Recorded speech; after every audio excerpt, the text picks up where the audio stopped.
going on, guys, and welcome to another episode of Mark My Words, where I am Mark and these are my words. And today I'm going to be talking about becoming a writer. Now, in this episode, I'm going to be talking about when it comes to novels, script writing, and I'm also going to tackle songwriting as well. After all, there's different styles of writing, but a lot of them do have the same premise. So, the first thing I would advise you to do is write about what you know.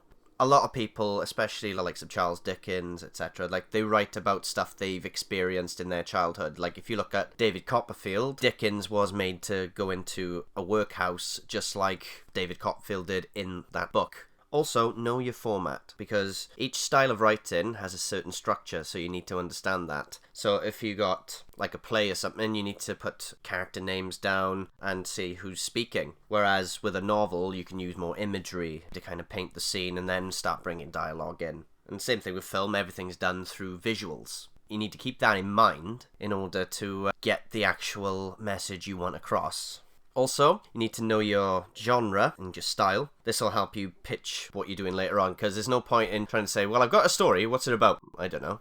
That won't really help. If you know what category it fits in, then obviously some people will be able to fit that into other stuff as well. It's like, if it's horror, is that okay, yeah.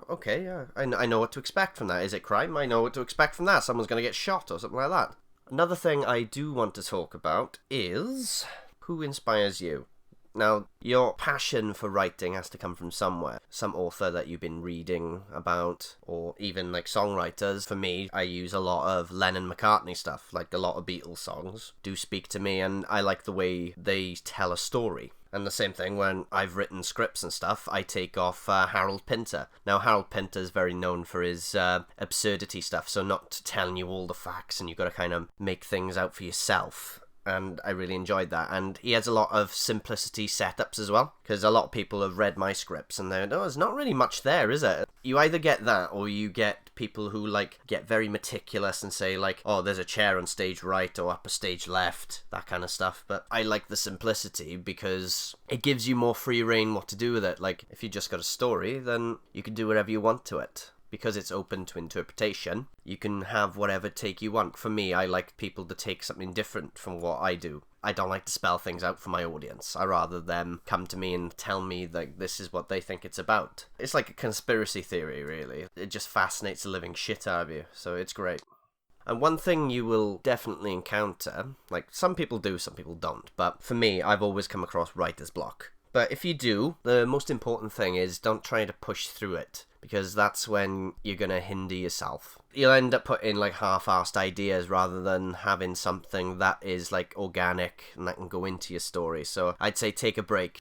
It could be a couple of days, it could be a week, but come back to what you've done. Say now you're writing a book or something. Start from the beginning and start reading up to where you've got to. And I find that helps you spur ideas as well. When I write, I kind of let the characters decide the outcome, so I kind of try to play the characters as I'm writing them and get them to kind of react truthfully to the situation, so then the situation spurs out of control there, and then if I don't quite get it right, I can rein it back, but I can keep the reaction and then render into something more authentic to that character, if you get me. And that's something you can definitely incorporate. And it feels natural as well.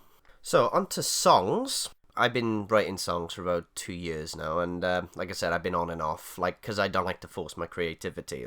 Some people can just smash song after song after song all the time, and sometimes it's hit, sometimes it's miss, but at the moment I've been working on technique and then trying to incorporate technique into new songs and everything like that. So, well, the first thing you need to work out is your music theory, really, how things work, what instrument you're going to play.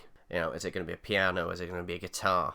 I'd say definitely do music theory on that one, because it does give you a more insight of what you need to expect. Obviously, that's when you start picking the key that you're in. Now, a lot of songs, in the charts and stuff like that, some of them are written in G major or C major. And then one thing I use is the circle of fifths. Or some people call it the circle of fourths. And what you can do with that is, there's a certain rule. If you pick one, say now you pick C, and then you could pick the chords either side, and then in the inner circle you got the minors. So you got the majors on the outside of the circle, and then you got the minors on the inside of the circle. And I think the ones either side of the one you're picking will determine which chord will complement the key that your song is in. And that's when you start picking your chord progression. Now, a lot of pop hits, like, they do the 4-chord thing. So you could have 5, you could have 6 chords in yours. And then, obviously, you'll come up with a melody and that, and then go lyrics. Now, lyrics is an interesting one, because sometimes you get people who are very musical, but at the same time, you always get people who write their lyrics first, and then they try to incorporate music into the lyrics. Now, for me, I found that extremely difficult. I did that with someone before, and it was hard to pick out a rhythm and pick out the right chord for it.